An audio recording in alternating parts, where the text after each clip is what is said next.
మీరు ప్రోటీన్ కోసం చికెన్ తింటున్నారా? అయితే మీరు ఒక పెద్ద అపోహలో ఉన్నట్టే.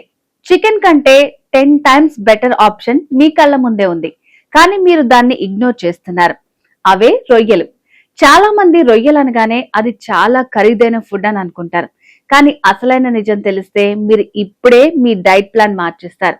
ఒక్కసారి ఈ లెక్కలు చూడండి. మార్కెట్లో కిలో చికెన్ 250 రూపాయలుంటే అదే 250కి 60 నుంచి 70 కౌంట్ ఉన్న ఫ్రెష్ రొయ్యలు కూడా దొరుకుతున్నాయి. అంటే ధర రెండింటికి ఒక్కటే.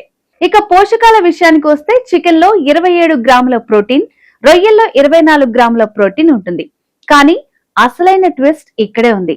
చికెన్ లో 3.6 గ్రామ్స్ ఫ్యాట్ ఉంటే రొయ్యల్లో అది కేవలం 0.3 గ్రాములు మాత్రమే ఉంది. అంటే రొయ్యల్లో ఫ్యాట్ దాదాపు 0 అన్నమాట. అంతేకాదు, మన గుండెకు మేలు చేసే ఒమేగా 3 చికెన్ కంటే రొయ్యల్లో 7 రెట్లు ఎక్కువ. సెలీనియం, అయోడిన్, జింక్ వంటి సూపర్ మినరల్స్ అన్ని కేవలం రొయ్యల్లోనే పుష్కలం. సింపుల్ గా చెప్పాలంటే లో ఫ్యాట్ మరియు మోర్ మినరల్స్. రొయ్యలే అసలైన విన్నర్. అందుకే కేవలం ప్రోటీన్ అనే పదం విని చికెన్ వెనకాల గుడ్డిగా పరిగెత్తకండి.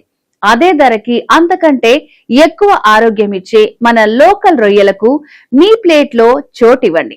ఇది మీ ఆరోగ్యానికే కాదు, మన ఆక్వా రైతు మొహంలో కూడా చిరునవ్వును తెస్తుంది. మరి మీ నెక్స్ట్ మీల్లో చికెన్ ఉంటుందా లేక రొయ్యలు ఉంటాయా? ఇప్పుడే కామెంట్ చేయండి.